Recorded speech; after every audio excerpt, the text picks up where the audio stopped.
Dijimos un par de veces que tal vez hubiese sido mejor utilizar el evento load del grid y no el genérico, que solo sirve en el caso de un web panel sin grid o con un grid. Usando el load del grid nos anticipamos al futuro, a la posibilidad de ingresar otro grid más. Supongamos que en el web panel que muestra la información de un país, su nombre y sus atracciones turísticas, queremos agregar también un grid con sus ciudades.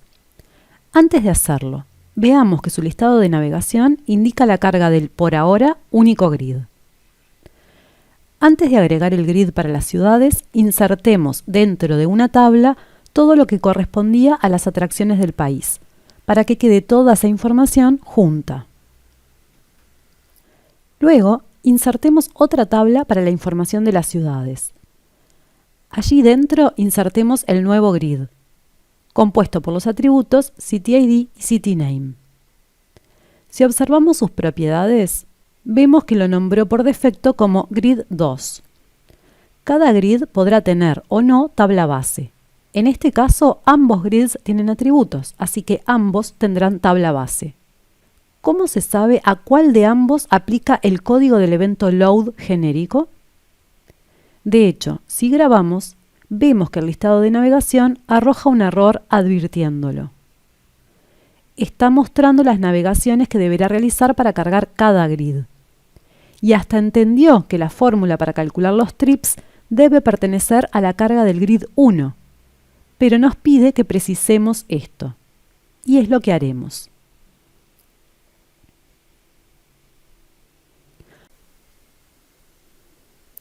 Ahora, al grabar el objeto, el listado de navegación ya no muestra el error.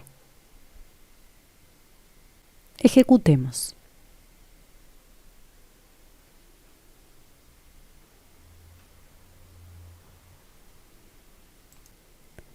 Se trata de dos navegaciones independientes, pero como las dos tienen relación con el país recibido por parámetro, en ambas se está filtrando por país.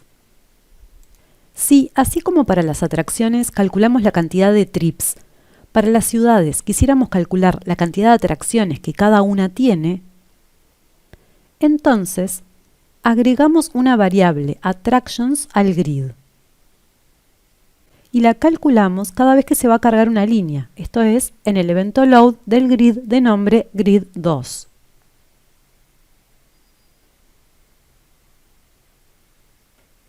¿Por qué no es necesario condicionar esta fórmula para que cuente solo las atracciones del país y ciudad? Ejecutemos. Mientras genera, observemos el listado de navegación. Vemos que dentro del evento load, que se ejecutará cada vez que se encuentre un registro de la tabla de las ciudades que corresponda al país recibido por parámetro, se dispara el cálculo de la fórmula count sobre attraction, filtrando por país y ciudad.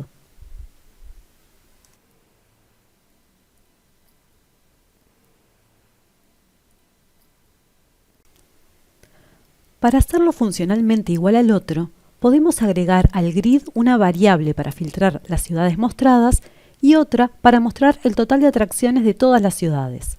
Aquí ya lo hicimos. Observemos que colocamos el filtro en las conditions del grid, utilizando el operador like. No indicamos transacción base y vimos que GeneXus la descubrió solo, pero nos conviene hacerlo. Ahora bien, teníamos la inicialización de la variable totalTrips en el evento refresh genérico. Y ahora debemos inicializar también la variable totalAttractions. Pero tenemos en verdad tres eventos refresh.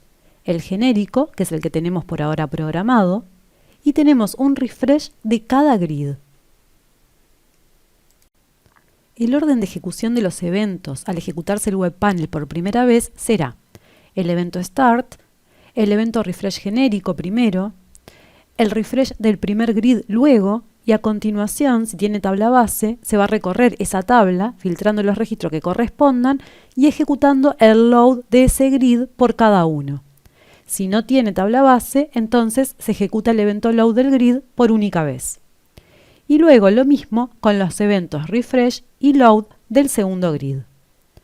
En nuestro ejemplo, entonces, Las variables total trips y total attractions deberían inicializarse en el refresh de cada grid y no en el genérico, porque luego la idea es que si cambiamos las variables de filtro de un grid, solamente se refresque lo que hace a ese grid y no al resto de la pantalla. Entonces cambiaríamos nuestros eventos de este modo.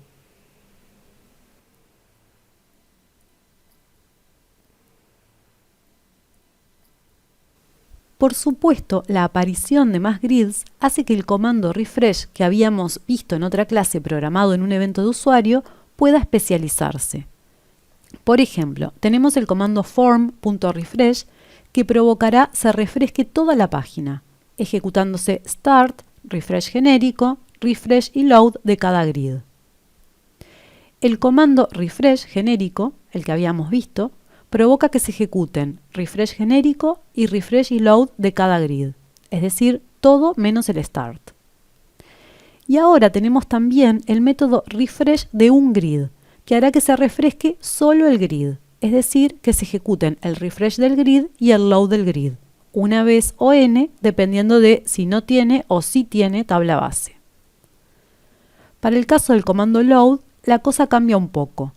Cuando hay más de un grid, el comando load a secas solo podrá escribirse dentro del evento load del grid del que se trate.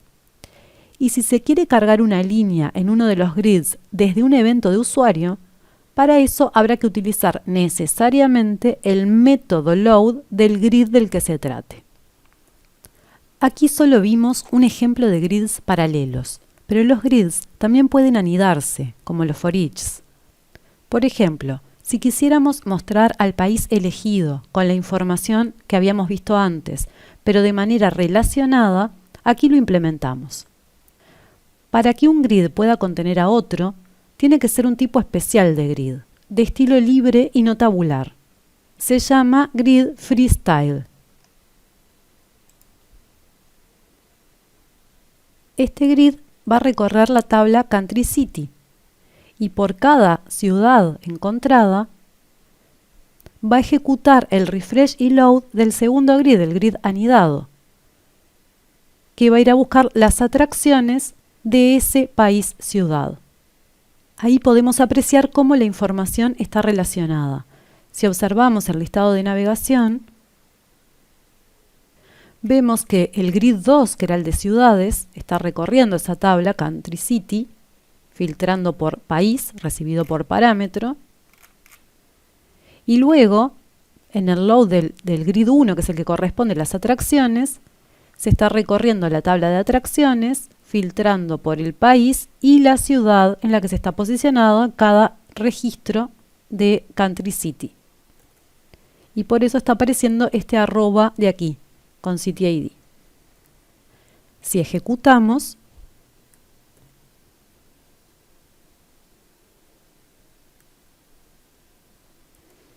aquí lo vemos. París y sus dos atracciones, Niza y su atracción. Hay mucho más para investigar sobre este tema. Aquí nos conformamos con esta introducción.